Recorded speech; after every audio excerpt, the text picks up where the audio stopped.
Humdrumity, humdrumity, humdrumity. Hey there, and welcome back.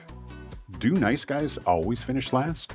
Steve McCready is a self-professed recovering nice guy and chronic adapter who turned dealing with his own personal issues into his profession as a psychotherapist and coach to help others find their way through life.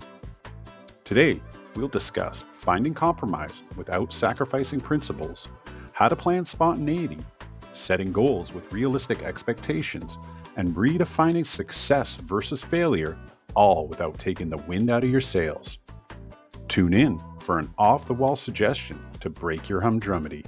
All right, enough niceties, let's get to it.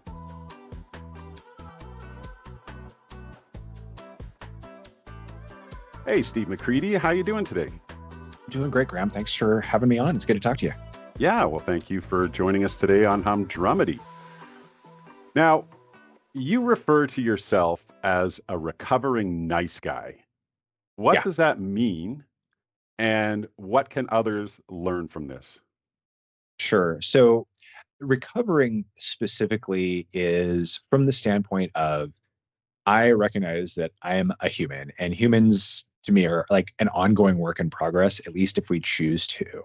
And it's in a way of me continuing to maintain awareness that these tendencies that I have can reemerge. I can regress back into them. And so by saying recovering instead of recovered, it's one of those things that helps me remember this is ongoing work. I have to continue to be intentional about being intentional versus being a nice guy, which is you hear the phrase people pleaser, pretty much the same kind of thing. I would say, right? So it's but the focus is on being agreeable, going along, not causing trouble, figuring out what's not going to cause conflict, and doing all that so that you'll be liked, accepted, and whatnot. But of course, the thing, or maybe not of course, but the problem with that is it comes at a tremendous cost, and the cost is your identity.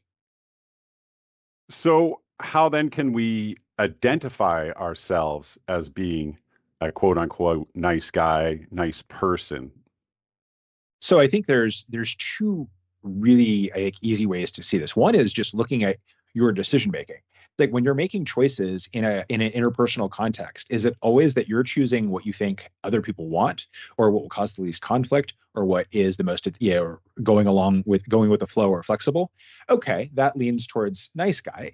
Now, of course, there are times where that's perfectly appropriate to do. I want to be clear. It's not like you should ever do that, but it's when that's what you always do or almost always do that would indicate nice guy. But another thing that is often a clue, and this is often the point at which people start to, one, realize this isn't sustainable, and two, maybe go, this might be something I want to do something about, is you start to feel an increasing sense of resentment when you're in interpersonal situations or where there's discussions about decisions, things to do, or things are being asked of you, or what have you, because you feel this increasing disconnect between how you live and operate under the trying to follow the nice guy map, but what you really feel and what you really think and who you really are, which might not necessarily align with those things.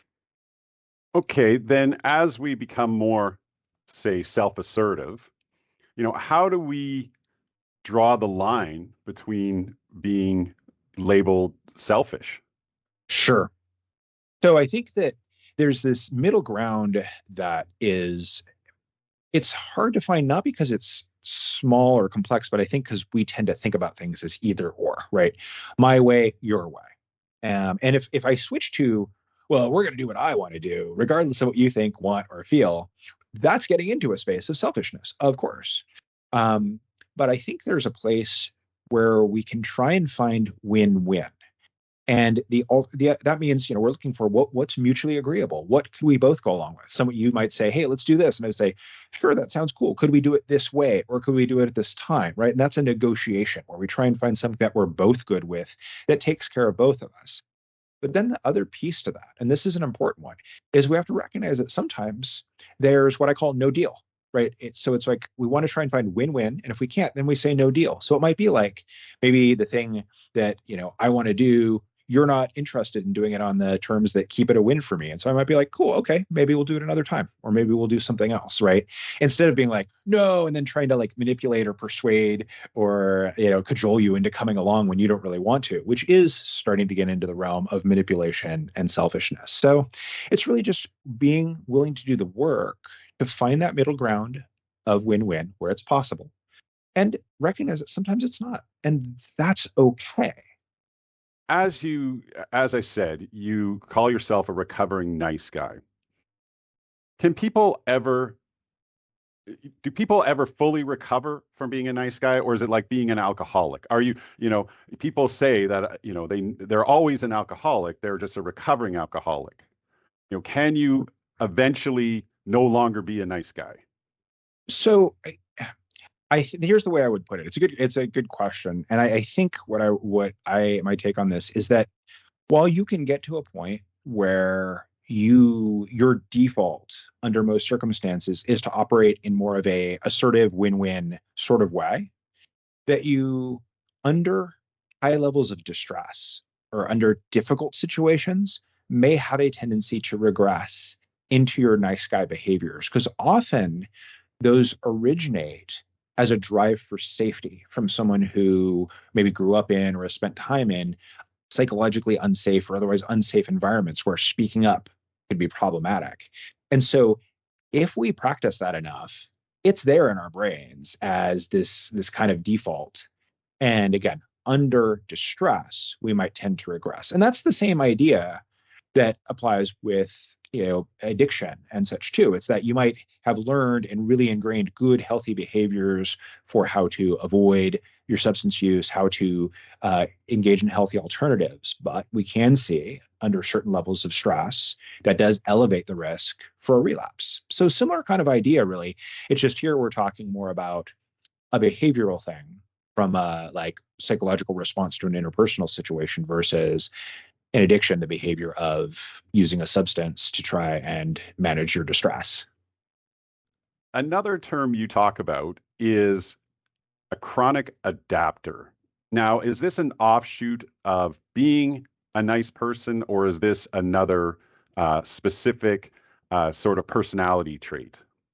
I would kind of throw it under the same umbrella, although it can show up um, in a number of different ways that aren't necessarily directly interpersonal, right? It's the analogy I would make is to a chameleon, right? A chameleon changes its color based on its environment, and it does so automatically and unconsciously. For them, it's a survival skill, and adaptation in humans, it can be a survival skill. It can help you to sort of not stand out in an environment where that might be bad too. But it can also help you function more effectively in an environment by operating a certain way, whether it's how you dress, how you speak, how you interface with others, right? So it is really all part of the same thing.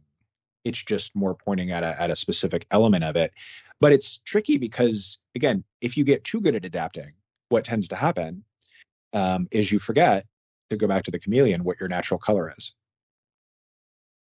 So then, can we lose ourselves in this chronic adaptation? Yes, absolutely. You can get people who they spend so little time being who they are and tuning into themselves and what's my nature, what are the things that I would do if left to my own devices and whatnot, that does get kind of lost. And that tends to leave people with it can be a number of things, but it's often a mix of resentment, but also a sense of sort of existential emptiness because their life has become about everything outside of them and not them at all. And again, there's a balance here. Because if you just make it just about you, then you're being, kind of a narcissist and it has its own problems. But that's the thing, is the folks that I largely work with are people who are too good at adapting, too good at going along, and they get lost. They're the kind of person, because of their nature, is not ever going to turn into a narcissist. Like they would have a hard time because they would be overcome with guilt, honestly, if they tried to just become that like selfish.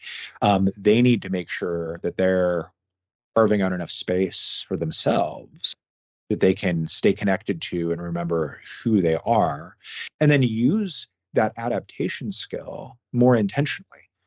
So how does one get to this situation? Because you talk about normal and what normal means. So, what would like the popular definition of normal be? Well, yeah, that's it's like such a big thing because, in the one sense, there's normal in the more dictionary definition of what's the norm, what is the typical, what's common, right? So there's that. But that's the thing is what's normal for most of us is actually influenced by the environment we grew up in. If you grew up in a home where everyone said, I love you every night, that's normal to you. That's how you operate. If you grew up in a home where no one ever said, I love you, that's normal, right? Objectively, I'm not going to argue that either of those is normal. But my point is that tends to influence how you act and how you see and interpret other actions. And it can all get in the way of really the better questions, which I think are one, what aligns with your values, your beliefs, and the way you want to be in the world? And two, what actually works in a given situation? Right? Because there's a lot of things that are normal in households that don't work, which is part of why you end up in a house with a lot of dysfunction or a lot of conflict or a lot of other things. Or in a business, which is an even better example probably of that, right? Business norms often have very little to do with workability or, human focus or anything like that. They have a lot of to do all too often with things like profit or efficiency. So then, as a therapist, you seem to be then promoting an idea that people would come to you to find, quote unquote, a new normal. So, Mhm. how are you defining normal then? Well, so I'm not defining normal for them, except that normal beyond, at least in a specific sense. I'm defining it in that normal is finding out, it might be more like what is aligned for you? What are your values as a human being? What do you stand for? What do you believe in? What matters to you? What doesn't matter? And why? Why are those things important? Why do those things matter? And then how do you build a life that is aligned with those things, but also workable, right? Because you can't ignore the fact that you have bills to pay, responsibilities, other things, and there's outside pressures that you may have to deal with or navigate. And that's where the tricky part is. This isn't about an idealistic view of, oh, you just need to go be yourself at all, because that doesn't always work. But at the same time, you get the people who are like, well, you just gotta figure it out and go with the flow. It's like, for the folks I work with, going with the flow is dangerous to their mental health, right? So it's a mix of how do you, here would be a couple of comparisons I might make. Let's say you are on a river in a canoe. There's a current there. Going against the current is going to be really problematic. But just letting the current take you where it does might not work either. So there's a mix, right? Or sailing, which I think is an even better one. Like the wind's blowing the direction it's blowing. But if you know what you're doing, it doesn't matter which way the wind's blowing. You can still go the direction that you want. It just takes some intentionality about how you set your sail and all of that. I like that analogy because, yeah, you can, navigate your own course despite, how the winds are blowing. I I have come increasingly in the last couple of years to really lean into the sailing metaphor because I think it is works better than almost anything to define like that's the trick is learning how to sail so you can go where you want to go in a way that not only acknowledges the reality of your environment but even leverages it where possible. Now, just back to this idea of normal, though, there are individuals who purposefully make themselves alternative. Now, generally, this takes place in the teenage years as you're discovering yourself. But how do we, you know, sort of find the right balance between normal and alternative? Sure. I so I think that it's my take on this is teenagers aside, because part of that is that's part of how they explore.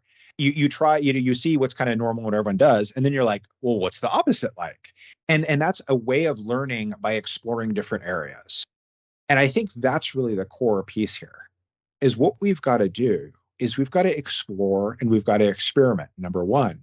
Number two, we have to pay attention. And what I mean to pay attention to is to us when I do this thing, when I dress this way, when I focus on this thing, how does that feel for me? What is the kind of experience I have, and how does that align with how I want to live life, with what my values are, and what have you, right?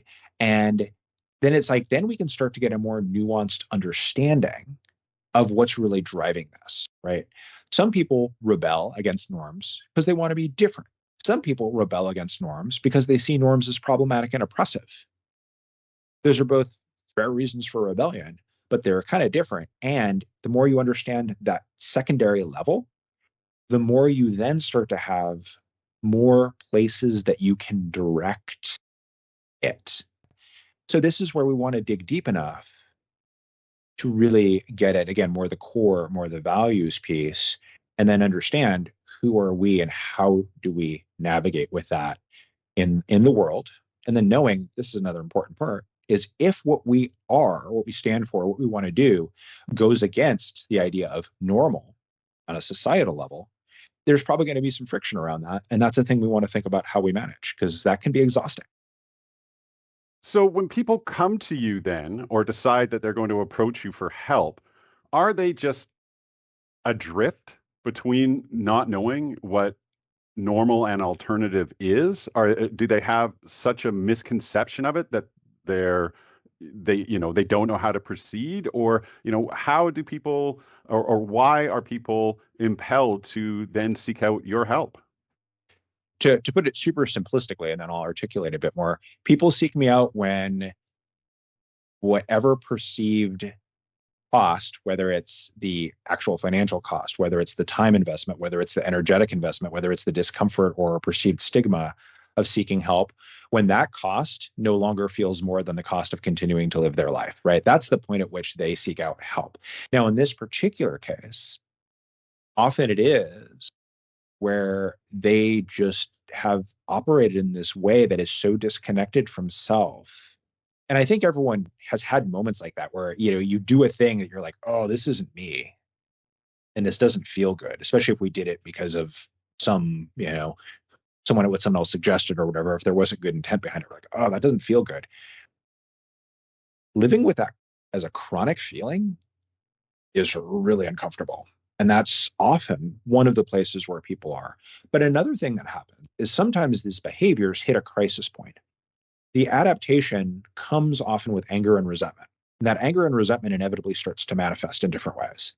And that will often lead to a relational crisis, a professional crisis, some other kind of situation that causes some sort of blow up or problem in the person's world that they then need to get some support repairing. It's often it's what drives. There's usually a precipitating crisis, or if something just gets to that point. Sometimes it is more of a deeper existential of like, oh, I feel like lost and empty and I can't continue living this way. Now, you mentioned that some people just try too hard to resolve conflicts and build stronger relationships. What are some of the pitfalls and consequences of that behavior? So first off, if you're too willing to give in to go along, you do two things. One, you start to train a hierarchical relationship. You start to put yourself continually one down. And depending on it now, if you get two chronic adapters in a relationship with each other, it becomes more of this, no, you go first, no, you go first. And that they have a different problem that's not such a big deal. But even if it's a chronic adapter or nice guy with an average person, it tends to set up that one down dynamic that is a recipe for resentment on the adapter side, but also it's a recipe for resentment on the person who's going one up because they start to feel like they have to make all the choices in the relationship. Right. And so there's that problem. There's the resentment and loss of identity problem. So it all gets kind of, kind of messy and ugly. And what often happens, it's not at all unusual for the folks who come to me, especially if they're really fall heavily into the camp of being a nice guy, people pleaser type person. They are often in relationships with people who are, at the very least, narcissistic, have narcissistic traits. They may be a full-blown narcissist, they may not, but are really more than happy to make it all about them without thinking about what's the implications to my partner and to the relationship. And that can set up some really problematic dynamics, because then when you try and stand up, you get pushed down. And so it just leads to this, again, this loss and all of these negative things of you lose who you are, you're resentful, you're generally pretty unhappy, in that. So it is not it's a strategy that mitigates and minimizes conflict in the short to mid term, but it comes at the price of resentment and identity loss. So, can you be then a chronic adapter in certain situations? Like, say you're a chronic adapter in your personal life, but you're more assertive in your professional life. Is that something that often happens, or is your personality sort of one way or the other? So what I would say is, if you're someone who does it unconsciously, you tend to do it. You might do it more in some spaces than in others because there's more pressures on it. But if you're doing it unconsciously, you're doing it unconsciously. What I have found is there are people who can learn how to utilize and direct it constructively, right? I'll give you an example. I have a client who is an ER physician, and in the emergency room, you never know what you're going to see next. And for them, that actually keeps it interesting because they don't know. And so there's a part of them that's also excited by that uncertainty and by that, what have you. But what they've had to learn is how to be more proactive elsewhere in their world to take care of their identity. And so, yeah, when they're in the ER, they're in react mode. What's coming next? I find that some of my clients, because they often are very intelligent people, very adaptive people. And so one of the things I have told many of them to do is I'm like, go take some improv comedy classes, which they usually look at me like I'm insane until they try it, because they realize that the combination of intelligence and adapting to your situation is exactly a recipe for doing good in improv comedy. Right. And that's so there are places where it is very useful, but it's about being more conscious. I'm going to do this here. I'm going to let that part run free here. But here, I'm not going to operate that way. And like with any of these things, we can train ourselves. Right. When I'm with a client, I'm in therapist or coach mode. I do my best not to be like that with my daughter, with my partner, with my friends, because they don't want that, which is fair, right? And so, but I've learned from practicing, like it's kind of automatic at this point. Turn that on or off, but it's intentional, and that's the thing I want to say is, so much of this comes back to intentionality, which I think is increasingly hard when we live in a world that increasingly is building systems designed to get us being reactive. I'm thinking really of social media as I say that as the primary culprit, but it's so predominant and so big that I think it's there because if you can get people to react to you, it gives you the means to control them. I really like your suggestion here, as this ties into the theme of humdrumity and breaking out of that by doing activities. So you suggest doing an improv comedy class. So I need to get my humdrumity portion of the podcast in here to keep it relevant. What would be some other, sort of, for lack of a better term, off the wall sort of suggestions for people to, break out of their norm? I think it's really comes down to doing anything that gives you a space where you are intentionally opening yourself up to possibility, but being intentional about it. So it might be any number of things. So it might be creative activities, right? So do something with art or ceramics or music, because again, that's a place where you can do things that are creative, adaptive, engaging in an environment, but in a more intentional way. That's a thing I like to recommend to folks a lot. I think, let's see, I'm trying to think here. One of the things, this isn't more of a vehicle to create space for it. We don't get enough quiet anymore in the world. Again, all this input, all this noise, all this stuff, right? It's like between the YouTube videos, the songs, the podcasts, and everything else, like my phone can distract me 8 ways to Sunday without me even having to look at it. I just be listening. Going for a walk and just being in the environment gives us a space to let stuff come out from within. And this is where ideas can emerge and where thoughts, new ideas, new changes. Oh, this would be cool. Or we start to get at who we are, right? So that's a thing that can help. Another fun one. This is especially for people who really struggle with decision making because they're so used to adapting. This is one of my. it's kind of a weird but fun exercise. Is basically plan spontaneity. And here's what I mean is you block out a period of time. So maybe it's like 3 p.m. on Friday, and 3 p.m. on Friday arrives and you go, brain, what do I want to do? And the first thought your brain comes up with is you go do it. Like that could be anything. That could be I'm going to go read in the hammock. It could be I'm going to go shop for pants. It could be I'm going to go eat a pizza. It doesn't matter. But the point is what you're doing is you're practicing tuning into yourself and listening. But by doing it within a container, you're making it a little safer and easier to do. Now, just earlier, you talked about, going out into nature, basically turning off your mind.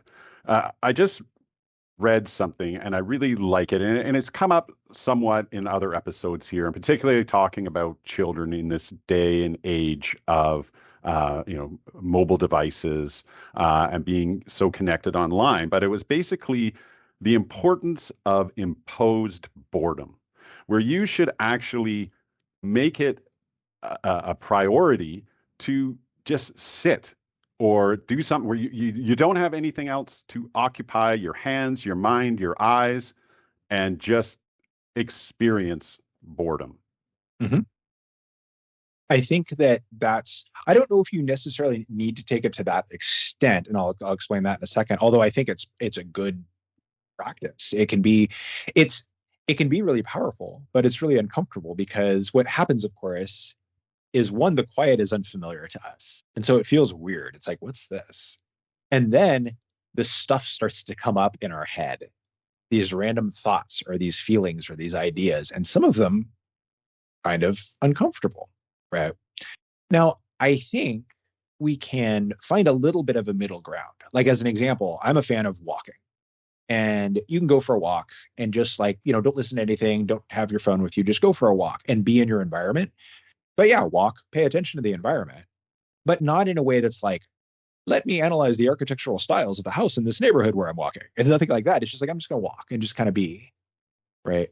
And then that gives a space for our brain to do processing. Because, like, again, to use another computer analogy, our brains are always doing background processing, but they can only do so much of it when they're processing input. And what happens when we stop all the input is all those background tasks get more, basically more CPU cycles from our brain.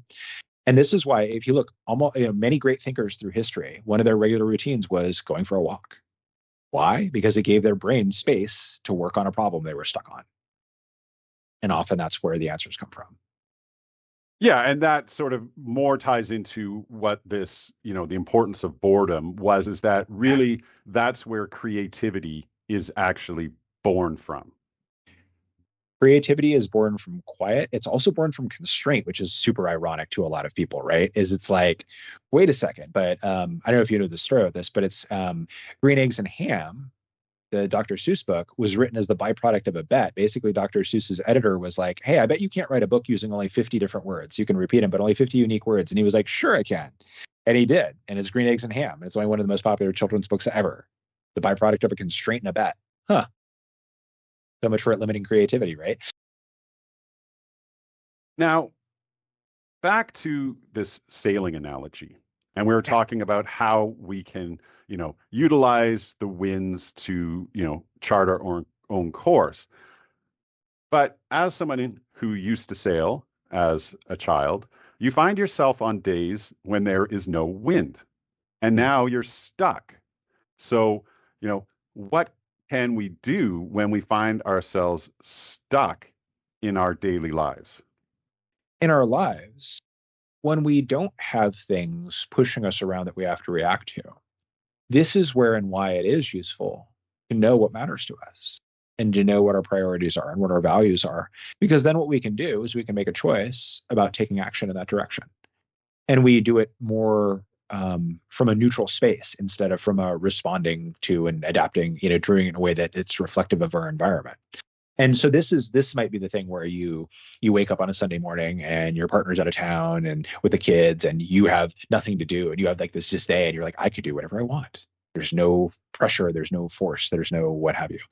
And so this is where people who are really clear on their values and their priorities can just kind of check in with that and be like, what sounds good or what on, pull something off of that menu. This is also though where you find people who are so used to adapting and have really kind of lost themselves, that space becomes very uncomfortable because they don't have anywhere to go. I would argue then it's an opportunity for some quiet and to let some of that awareness emerge, but it's pretty uncomfortable. So the good news is we do have our own internal engine, and it just sometimes it does more of the work than others. But say we find ourselves where we are listless, where we are actually, even though we talked about the importance of Sure. boredom, that we're in chronic boredom with our day to day life. If you're in chronic boredom with your day-to-day life, that would tell me that there's probably something misaligned there, right? It would be difficult to say for sure without a series of questions, but like my default hypothesis would be, this seems like someone who is lost connection enough. Either what they're doing is misaligned, or they've lost connection with their values that they don't see and feel the alignment anymore. And so it doesn't, those actions maybe don't have the sense of purpose or meaning or value that they used to.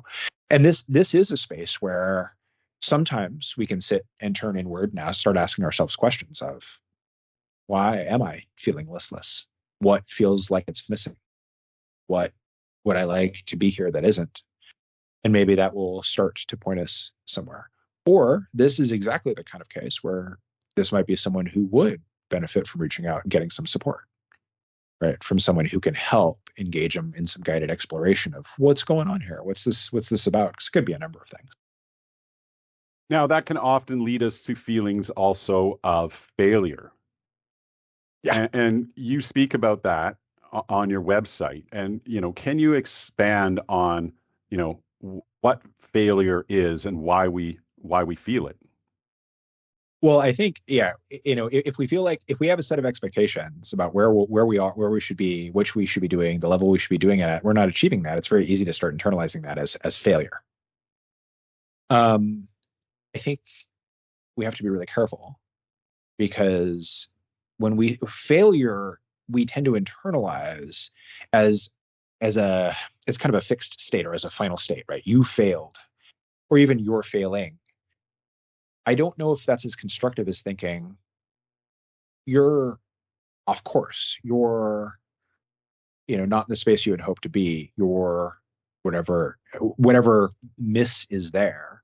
And then starting to see like, okay, what's going on? But the problem is we live in a world that has again, these messages that we get about what we're supposed to do.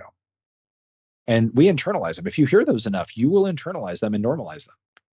And you have to consciously build up a practice of learning to reject those voices, right? Like I remember hearing this growing up. Like I'm sure if I had decided not to go to college, my father would have been like beyond appalled and like would have, considered my life a failure, and I would have felt like a failure if I had not been able to go to college. Um, but the reality, of course, is that you do not have to go to college to have a successful, happy, or fulfilling life. It's just one path that facilitates it for certain types of things. Well, and that's also, we talk about expectations. And what's the difference then between self-imposed expectations versus the expectations of our environment? So, that's a good question. There are different layers of it here. So there are messages that we receive, right, from society, and we will again tend to unconsciously internalize those. This is where I think it's so important to consciously think about what are the expectations I have of myself? Where do those come from? Why are those there?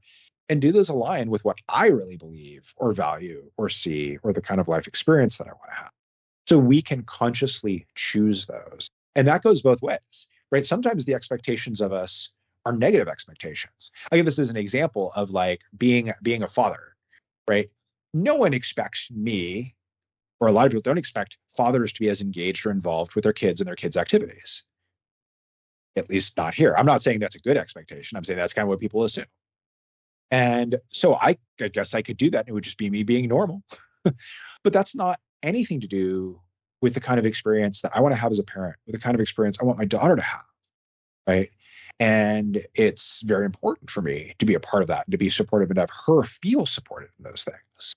So in that case, I'm choosing, right? I'm like, this is what matters to me. This is what I think is important, regardless of whatever society thinks or says. And so I'm choosing that. So but we have to get conscious about that. And we have to see these things that are expected of us.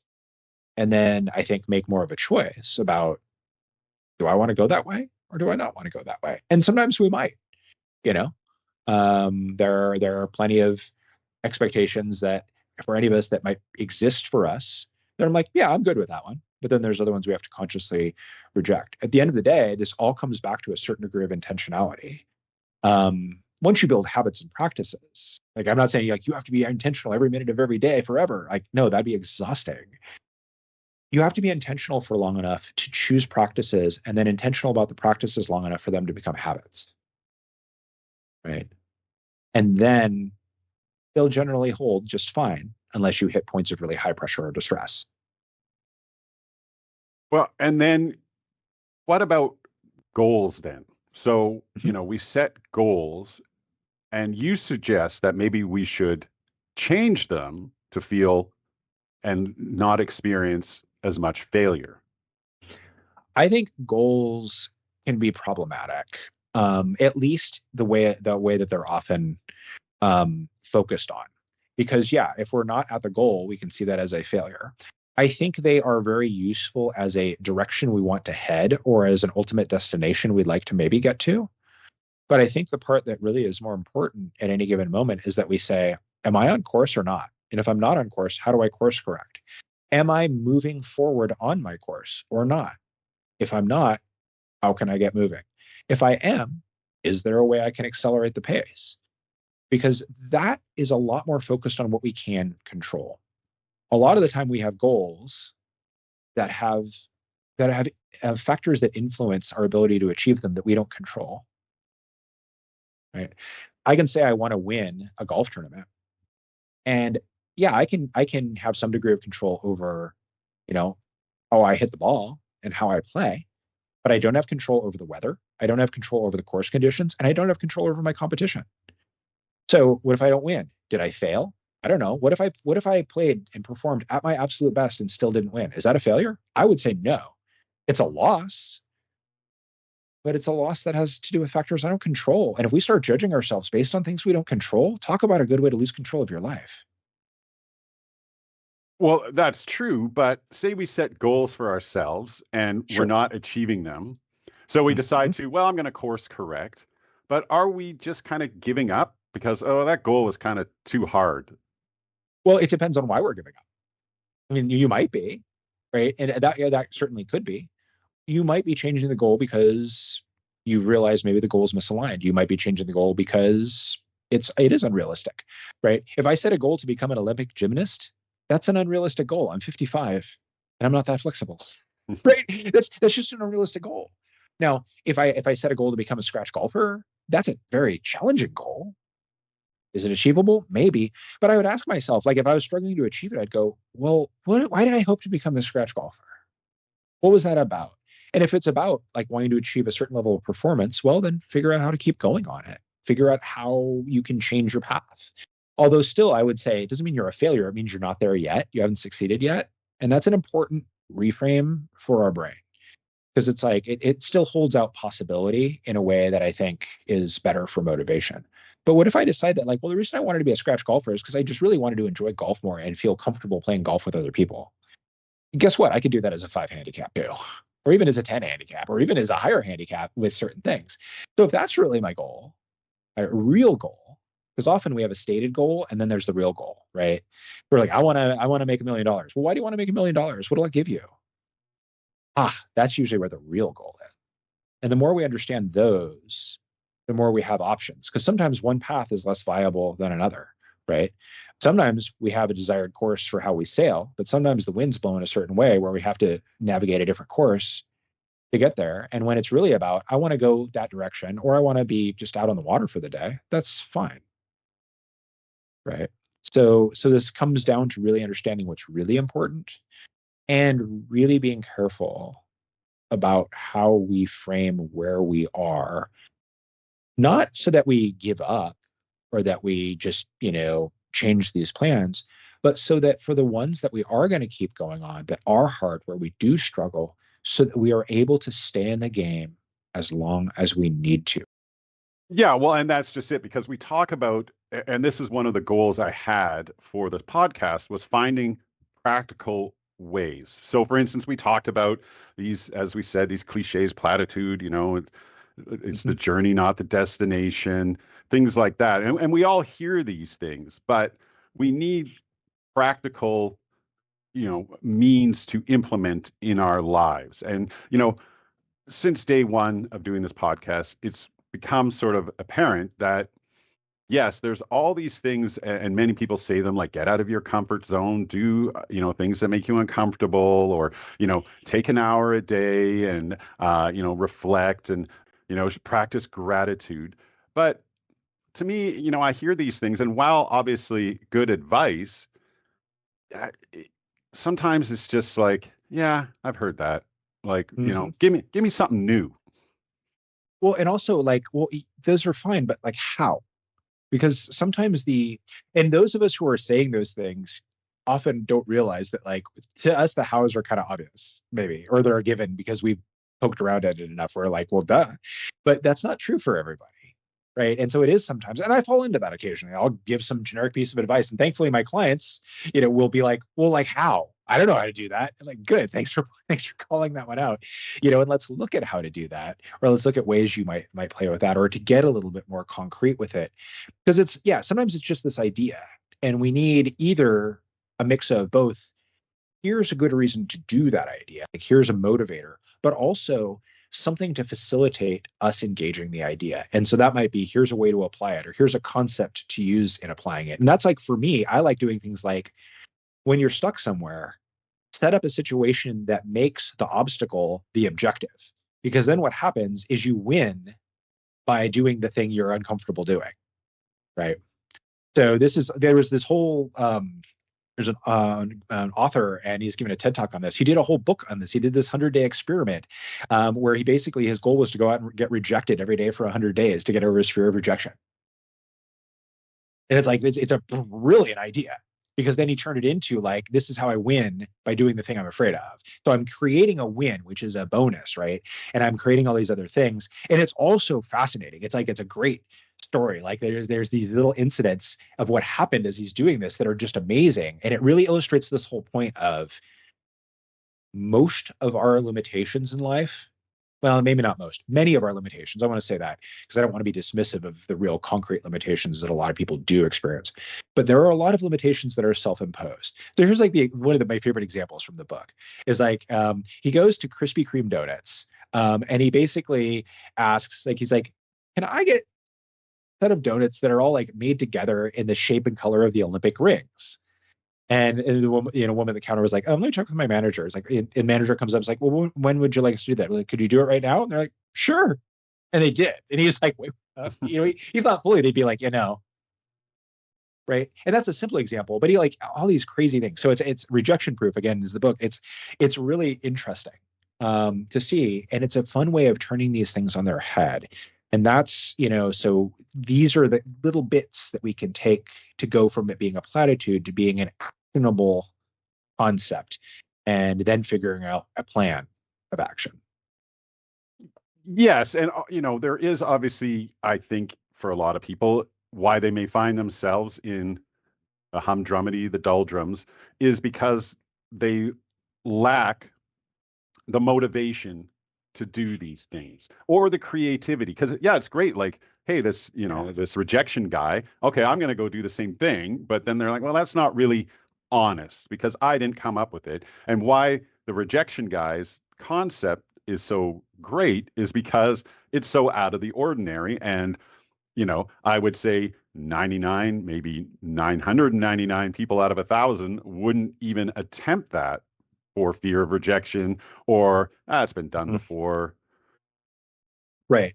No, I agree that it's like obviously that may not necessarily work. And this is where sometimes again having somebody working with us to help design it, right? And so it's with my clients where this comes up is it often will start as an idea of like, well, here, why don't you try something like this, or do you think of something like that, and they may or may not be able to come up with one on their own. And if not, then I might give a couple examples, or I might be like, well, what about something around here, or ask them questions to kind of help them dial in what is a way of doing it.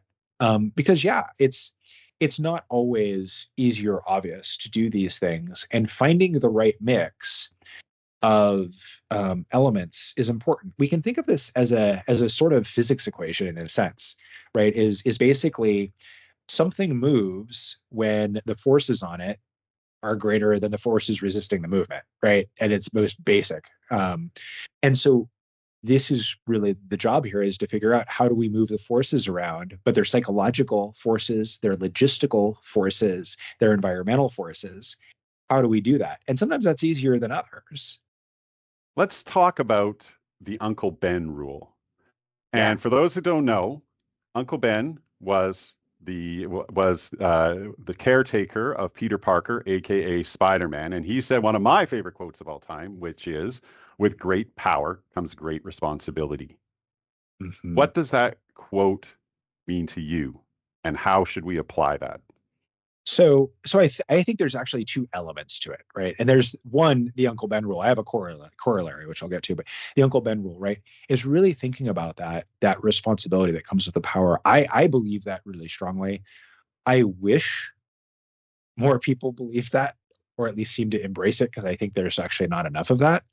But the other part of it for me is the flip of that, is that if you try and take or are given a greater degree of responsibility than you have power, that's problematic. This is something we see happen in corporations all the time. People are given responsibility but not authority for some of the things that they need to have authority over to make that happen. And you get that, and that sets up frustration. It sets up resentment. It sets up a sense of failure, and it inevitably is going to cause problems with anger, hurt, resentment, other emotional distress. And so it's really one of these things of understanding. At the end of the day, it comes down to this: we have to have a clear awareness of where our autonomy, our authority, our power, where it extends to, where it is, and where it isn't.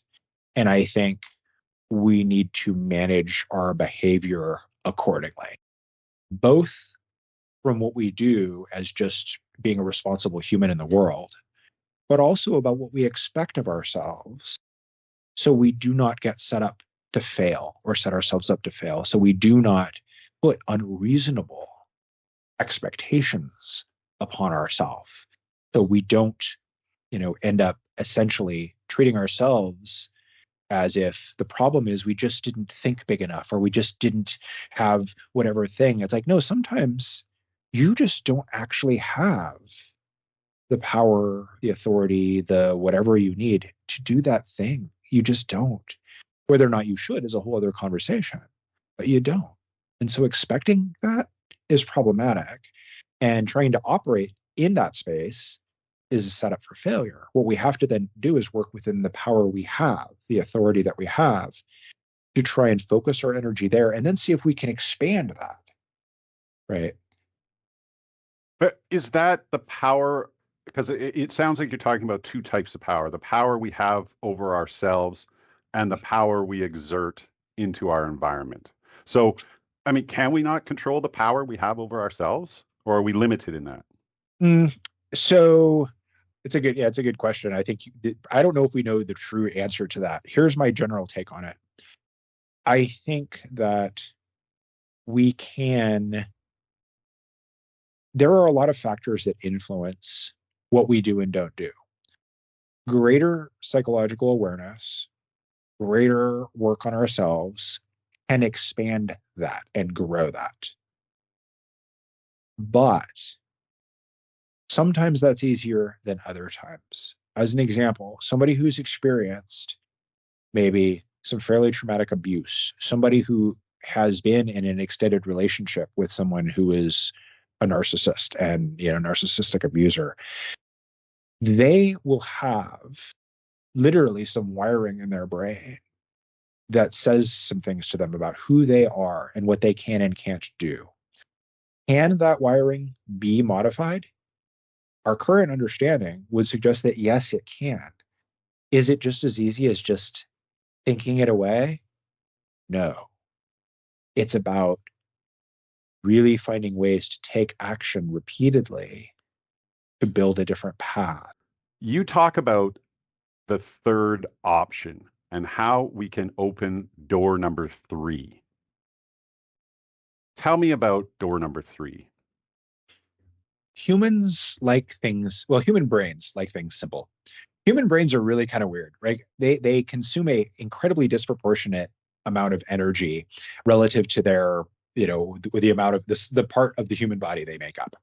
That's because they're working really hard. They're basically a supercomputer, a very weird supercomputer, but a supercomputer. So the brain likes to make things simple as a way of conserving energy. That's fine sometimes, and it's not so fine other times. Um, so we like to, black and white is simple: good, bad, right, wrong, this, that. We tend to go into win, loss, right? Another one. And so often we tend to approach things, especially relationally. Well, I can do it my way, or we can do it your way. Well, actually, you could also come up with a third way, right? You could come up with something different. You could come up with a fourth or a fifth or a sixth or a 20th way too. But it's about getting away from this idea of either or, this or that, and instead building a third option that is, how do we take the different values, priorities, resources, people, wants, and needs in this situation? And how do we build something that optimizes for that as much as possible? Because the odds are the two ideas or whatever ideas we've come up with by default aren't that. That's not always true, but odds are they're not. And when we take the time to do that, and it doesn't have to be that extensive to be clear, but when we take the time to do that, that's when we start coming up with solutions that are creative, that are win-win, and that expand our world and our connections with people, because everyone feels like their voice has a role. They get an influence. And there's something about the building together that creates a sense of connection. So obviously this one of the another example or another area this applies to is success versus failure. Where do we get the third option in there? Sure.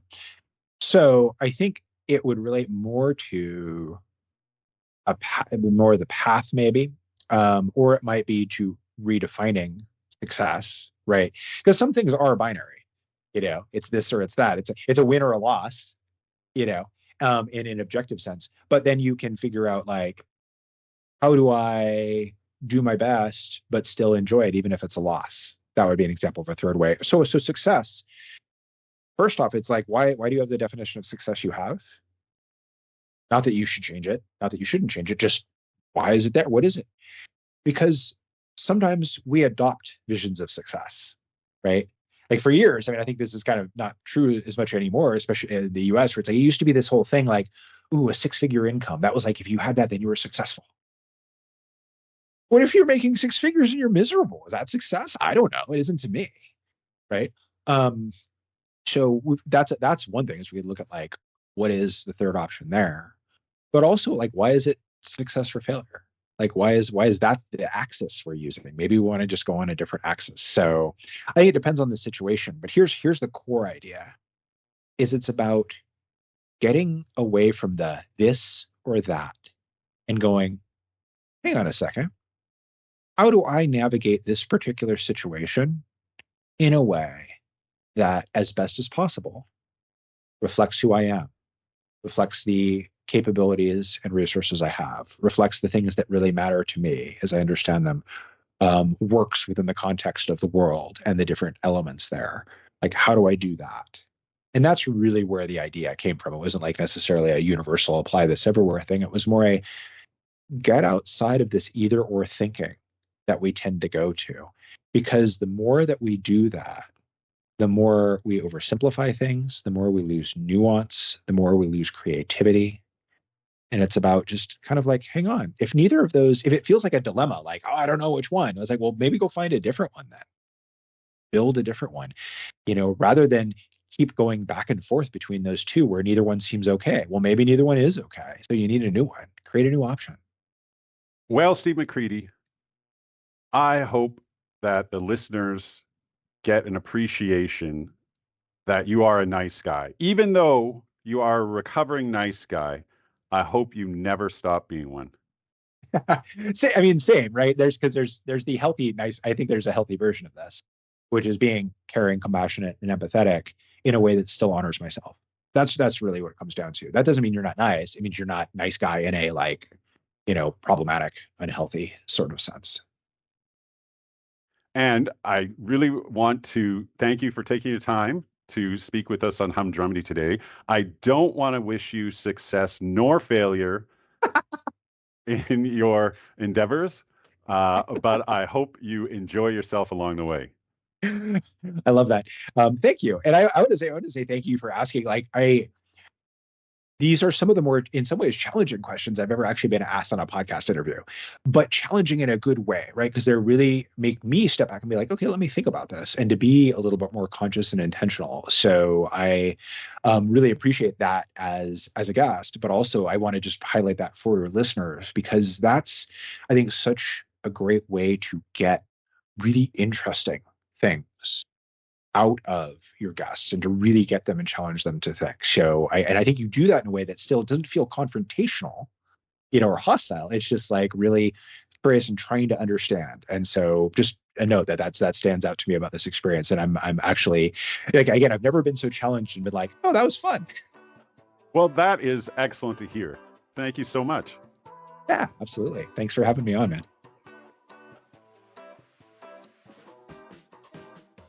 Well, let's hope Steve never recovers from doling out kind words, because I'm blushing with pride from that goodbye. I really enjoyed my conversation with Steve, and I hope you did too. There was some great and practical advice to be heard. Please check out Steve's website at Steve McCready, that's MCCREADY.com. Until next time, I hope you find your door number 3. Take care.